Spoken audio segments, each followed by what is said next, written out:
Thanks everybody for joining us here this evening.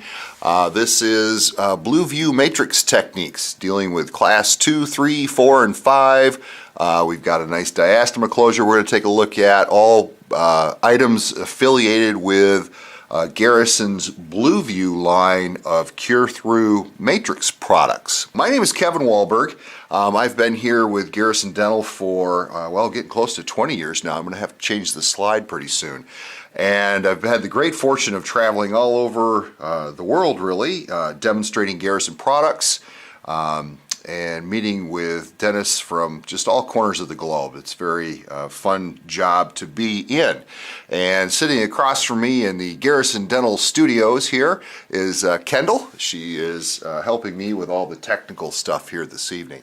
Our first thing that we're going to do today is we're going to take a look at some Class 2 case using Blue View Pinch. That's a very unique product. I think you'll see that there are definitely some applications where this can help you out. We're going to take a look at Varus Strip, which is our anterior strip. It is very unique and is probably the #1 selling anterior matrix on the planet. It's very, very popular. And then something that sometimes gets a little forgotten about is the Blue View cervical matrix, which can really make those Class 5s a lot easier. And then again, at the end, we'll have time for questions and answers. So let's take a look here at a typical case where the pinch matrix can really help out. So certainly we can't see it here too well, but once in the x-ray, there was a lot of interproximal caries here. So when Dr. Griffin had this all ready to go, you can see we've got a nice quadrant here set up for some work. And this is a case where I think a product like a pinch matrix can really speed up quadrant dentistry rather than trying to place back-to-back sectional matrix bands and some of the extra difficulty that can be incurred trying to do that. Using a pinch matrix judiciously in the right locations, I think, can speed this process up. He's using, again, a combination of products. So, a lot of you probably have multiple sectional matrix systems in your office and other matrices as well, and using those in some unique combinations can speed up these cases for you. So he's got it alternating here using the pinch matrix, and it looks a little odd here. We'll take a look at it closer so you can see exactly how that thing works. So then he's going to go ahead and do the first two restorations, put a ring on there to get the added separation, and you can see here how the ring helps to adapt the pinch matrix to the tooth and cut down on the buccal and lingual flash. It's doing the same on the sectional band here. So he's going to fill this section first. You notice he doesn't have a ring in place here, and there's a reason for that. There's no need at this point to get the separation that the ring creates, because he can burnish this band into whatever position he wants, because he's not going to restore this tooth yet. So there's no opposing dentition that he has to burnish again. And then he's going to do the same thing you see here. Now he's got the ring. He moved the ring over, and this ring is now providing separation here, and he can use an instrument called Perform that we'll see here in a minute. He's going to use the Perform instrument to help aid getting a nice tight contact against this tooth, and then he's doing the same thing here, providing this is a different style of Garrison ring, an older Garrison ring, to get some separation here. This is the Perform instrument, and I'll show you how that works in just a second, using that with any type of a Toffelmeyer type matrix. And then this is immediately after removing the matrix bands before doing any cleanup. You can see he's got a really nice tight contact between the teeth there without having to take some of those extra steps fiddling around with the sectional bands. This is a pinch matrix. Okay, this is the molar size, and this is the premolar size, just a little shorter in the gingival occlusal height. The loop on the back, this is a little aluminum loop, and when you squeeze the loop, it pulls the matrix band tight on the tooth. So we're going to take a look at that here a second on this that I just ran home and prepped at home a minute tonight so that I'd have a perfect instance here to show you. So the application, it's kind of like a regular Toffelmeyer band, but without the big retainer. So you get it kind of started around the tooth here, and you can, what I'm going to do is I'm going to pull it in this direction towards the buckle, and then just move it back and forth slightly.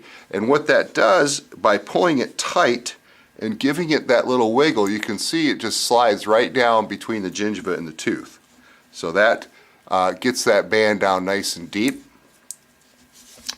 And then when you pinch this, you start at the tail and you give it a little pinch, and you see how that starts to distend, stretch out, and tightens that band right around the tooth.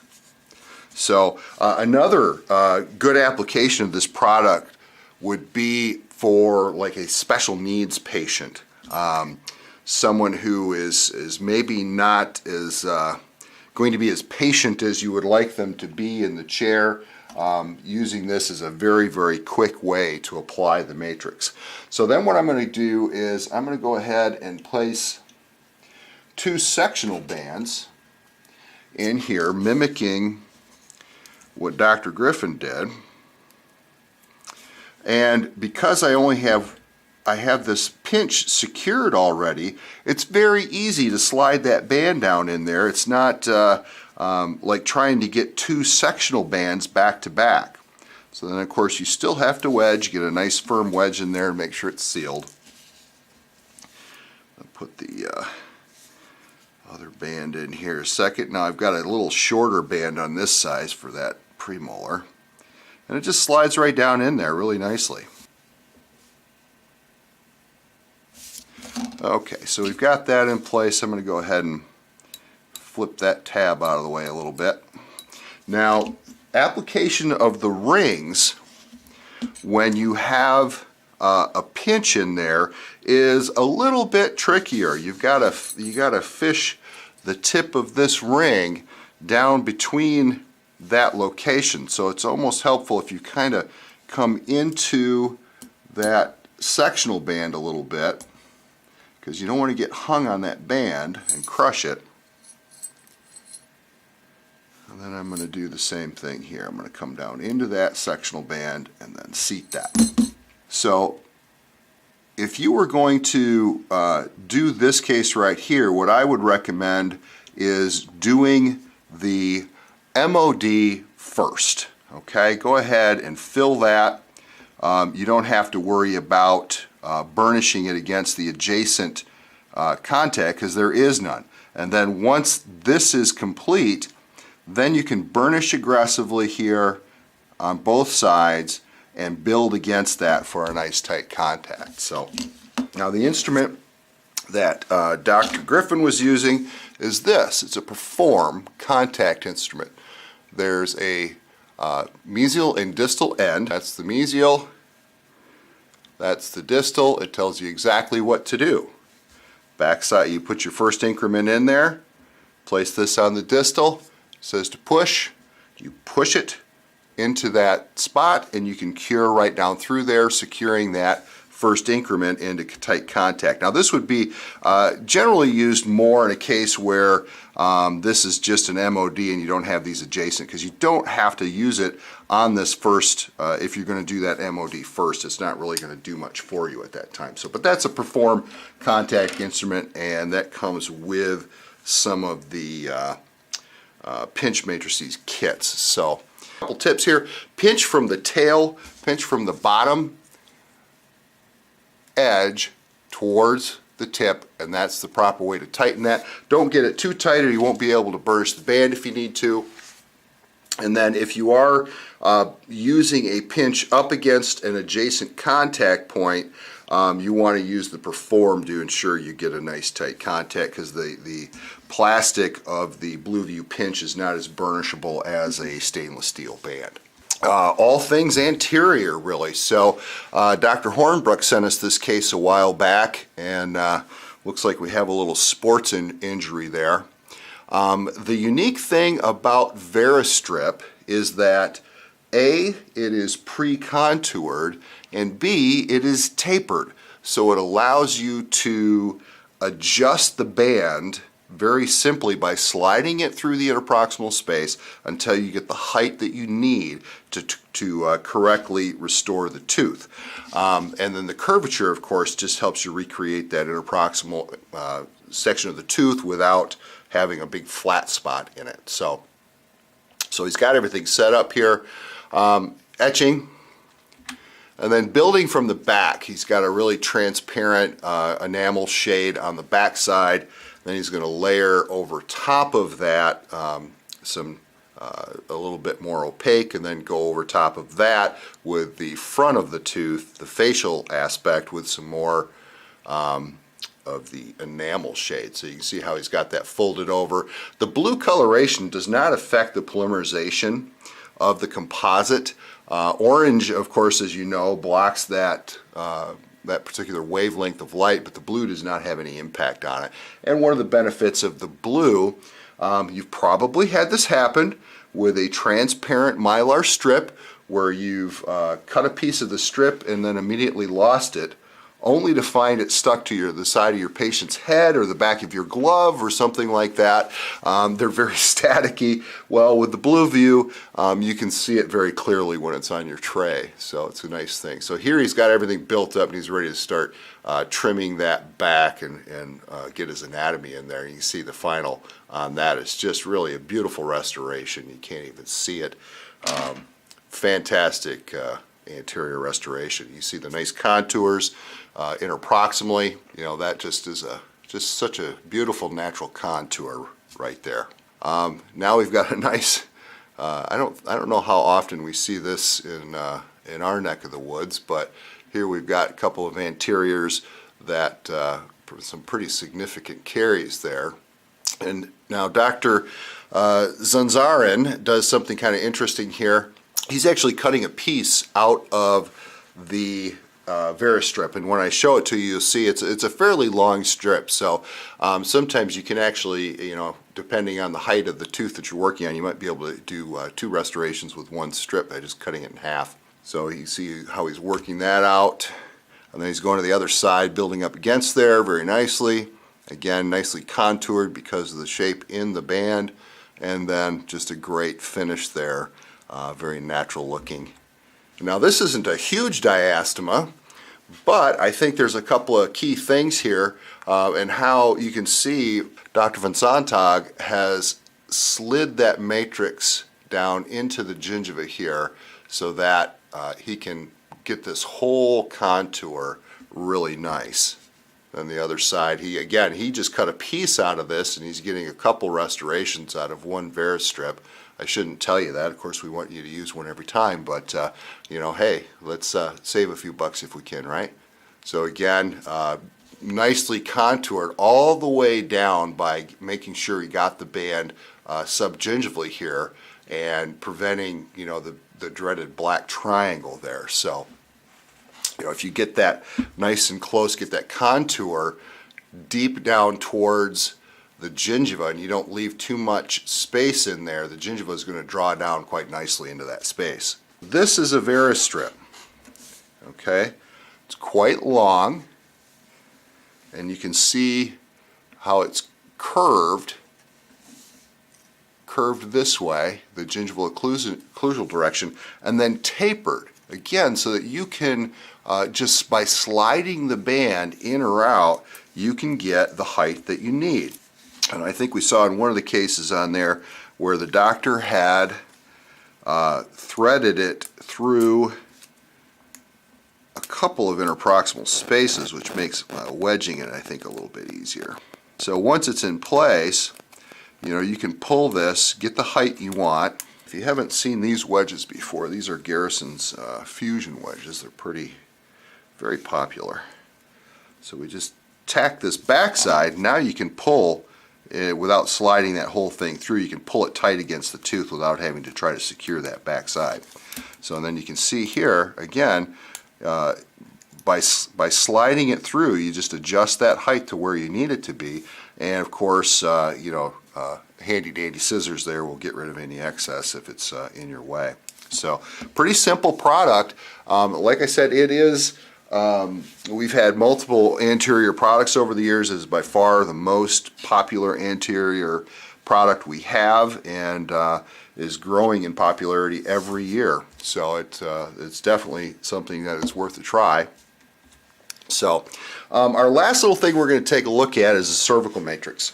These little class 5s can be kind of a hassle, particularly if you're using a glass ionomer, and you know it's quite sticky and makes it hard sometimes to sculpt it, because you end up pulling the material away from the edges of the prep, and you know you're right down there by the gingiva.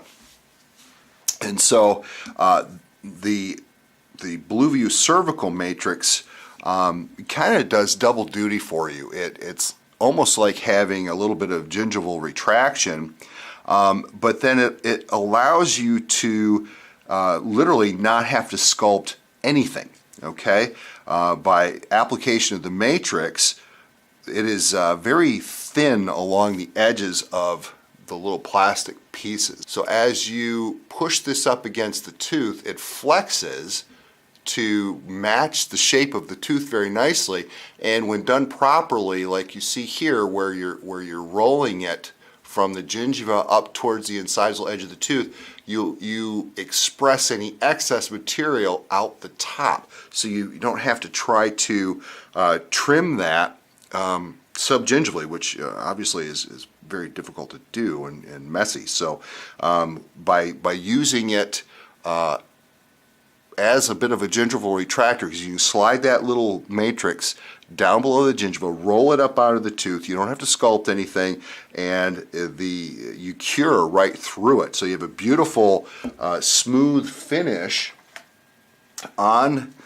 the composite or the glass ionomer without having to do a whole lot of extra work. This is what it looks like in the kit. It's kind of a interesting product. There's 7 different sizes of the matrix so that you can really match the matrix to the tooth. There's like, I don't know, 275 of those things in here. There's quite a pile of them. There is a gingival retractor that comes with the kit so that you can really get the gingiva out of the way if you need it further out of the way.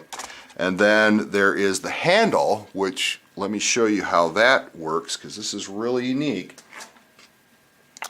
This little plastic handle allows you to get quite a few different angles. You know, there's just your basic contra angle. I've already got a little matrix stuck in here. It's got a little plastic tab on it that just slots right into this end here. So if you want to, if you're reaching back further in the mouth, you've got a nice contra angle to be able to do that. If you're up on the anterior and you've got good enough access, the other end of the plastic handle, the piece fits directly in the end. So that allows, again, gives you the decent angle to work with. So in this particular tooth, I think I would probably have it on the end like this.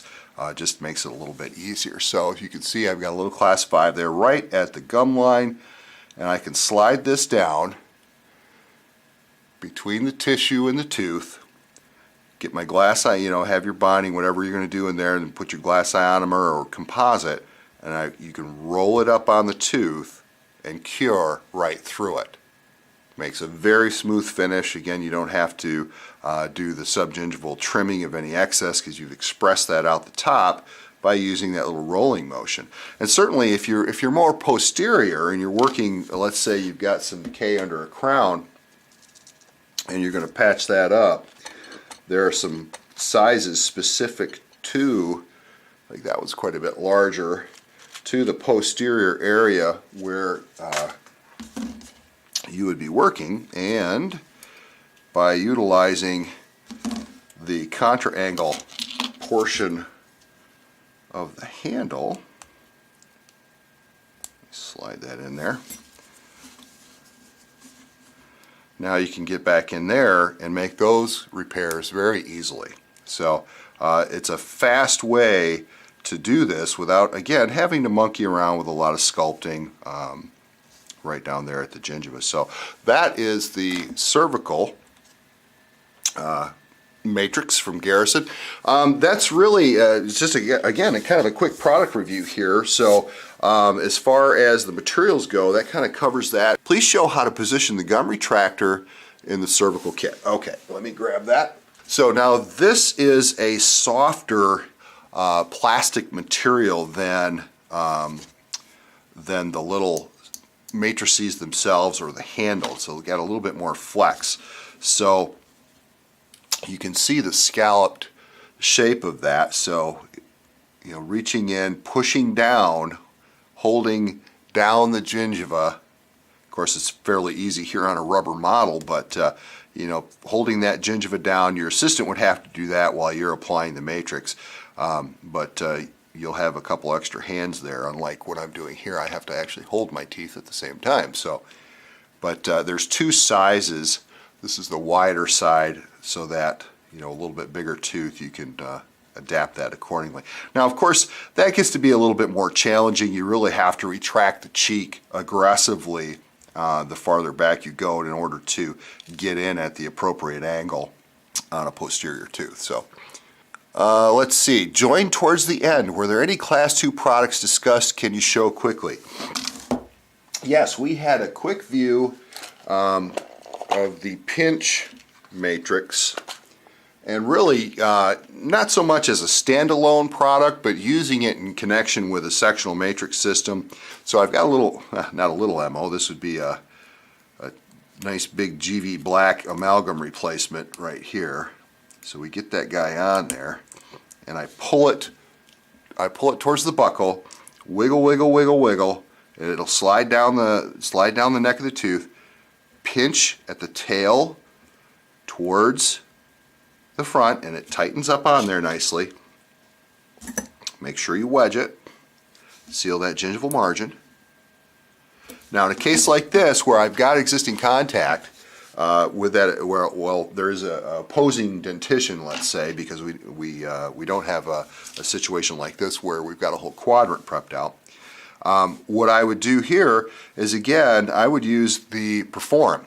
I've got the mesial side here, shows you what to do to pull it towards the front of the mouth here. So we'd get an increment down it right in the bottom of that box, put this in there, pull it, cure right, put your light right on top of that. This is a Fresnel lens that will direct the light right down through the tip. So put your curing light right on top of that, cure right down through there. It's going to hold that composite, that soft composite down at the bottom, right nice in contact with the adjacent tooth while you cure it, and then you can build it up from there. So that's the Class 2 product that we took a look at. Could you please show how to secure the matrix band prior to pushing in the wedge for a Class 2? Sure. Let's go back to this one, and I'm going to pop another one on here. So I'm just using you know, an index finger and a little bit of downward pressure while I wiggle to get that in place. So I've got this in place. Now I'm not sure if you were, now with the pinch matrix, it is not as important to hold the matrix band while you wedge it. It's really not going to go anywhere, unlike a sectional. So, you know, if I don't hold that, it's not going anywhere when I wedge. If I'm putting in a sectional on the other side of this here, where I've got that little DO, so hold it firmly in place while you wedge, because if you don't, this is what happens. It just pushes, it'll pop up, you won't have a good seal down at the gingiva. So you need to hold it down, wedge it firmly, and then you can flip that little placement tab on the band up out of the way like that. You then show again how to add the sectional matrix from. Oh yeah, yeah, it is a little tricky on these.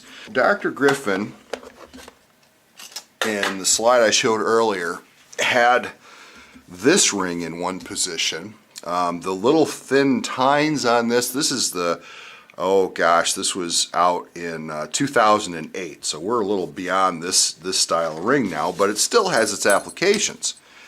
This style of ring, you can fit it in on a case like this a lot easier because it'll just slide right down in there. The tips are so thin that they don't really interfere with anything. Some of the detractors though, as if this prep is just a little bit wide, that tip is going to crush the band into the prep. So there are cases where that's not obviously advantageous. Now the newer rings, like this is the Garrison's newest version, this is the Fusion ring with these wider tips. Well, you've got to get it down between the sectional band and the pinch without crushing the sectional band. The pinch matrices is not such a big issue, so I'm gonna cheat more towards the pinch because I'm not really going to distort that. It's polyester. It's not going to bend and get crushed the way that a sectional band would. So I'm going to kind of pull the tips of this ring into the ears, the extended portion of that sectional band, and then place it. Quick tip here on that. If this was an extremely wide prep, it might be really difficult to use Garrison's wide prep ring because the handle, the little pinched part here, may not, yeah, see, that's pretty tight. That would be really hard to do. If this tooth had like this cusp missing here, kind of like this prep, okay, it might be kind of hard to put a ring, this big green ring in here. Might be a little bit more of a challenge because you're hitting this little metal retainer ring. So a little bit easier with the smaller tipped ring, but still a little bit of a trick. You know, I don't think that's something you want to do your first time using a sectional matrix system. Do you first overfill before using the Blue View cervical matrix kit? No, actually, so I've got my class 5. I'm going to express my composite into that. Of course, you'd have your bonding and whatnot already complete if you're using composite. So hopefully you can see I got this little blob of composite in there. I'm going to sneak this down and I'm going to roll it up on there. And now if I cure down through, I don't have a curing light handy, or I'd actually cure that a second. So you would cure that, and then when you remove it, of course, it's stuck to my matrix because I didn't cure it, but it won't stick, that composite will not stick when it's cured to the matrix, and all your excess material would have been squeezed out. If you roll it up on here with that type of motion, will be squeezed out the top, expressed right out the top. So you don't want to, the matrix is in lieu of sculpting it. And then of course, because you've covered that area with the matrix when you cured it, you don't have the air inhibited layer to polish away. So again, it's a super smooth, and it just saves some of that monkeying around with the class 5. How do you manage deep subgingival fillings? You can see how he's got some liner material in there. I guess he doesn't really have it deep interproximally, but let's take a look at the pinch. They're shaped kind of like, what is that, a number 3 Toffelmeyer band that has the deeper sections on it. So it will slide down subgingivally. And then the question is, you know, how deep is the restoration? You know, if it's really deep, the biggest challenge is sealing it. It's not, you can get it by pulling on this and wiggling it a little bit, you can get that band to slide right down alongside that tooth and go quite deep. The problem comes in with trying to seal that, the bottom edge of that band against the tooth. If you drive the wedge in, basically, as you can see here, I've got one coming from each side, and I am driving that downward, okay? Not straight across. Driving it downward to pin the bottom of the matrix band up against the root surface of the tooth. Alternatively, a lot of people like to use a little glass ionomer again down in to build up at least till it's super gingival, because The glass ionomer, of course, is not as susceptible to moisture issues. If you don't have it sealed perfectly, you're okay with that type of material, and you can build up on top of that with something a little more aesthetic. So, between premolars and molars, distal to mesial filling, which are you filling first? if we look at a quadrant, I've talked to a lot of people about this when you're dealing with multiples like this, and some people prefer to do the mesial restorations first because it's not quite as visible. You know, it's on the other side of the matrix band. You don't have quite the same visual access to it. So they will fill the mesials first because it's a little harder to fill those than when they do the distals. They can look right down there and they can make sure they've got their band right and burnished up tight against that adjacent tooth. So, it's not so much as whether you fill the premolar or the molar first. I think it's more of which side of the interproximal area are you going to fill first. Now, Dr. Griffin, he did the premolars first and then went, kind of worked his way back on that case. A lot of people will start with the central tooth, and in a case like this, they might do it just like this. They may not put the other bands in. They'll do this as an MOD, fill that, okay, remove that band, and then go put the mesial band in here, the distal band on the premolar, put 2 rings on there for separation, and build against the central tooth. It's like creating an anchor tooth, picking the tooth that's easiest for you to do, doing that one first and building against it to get the contact. Can you review the diastema closure with the blue view matrix? A couple of key things here. You can see here, right here is the tip of the gingiva and how far subgingivally he slid that matrix band, because he needs to draw this curve.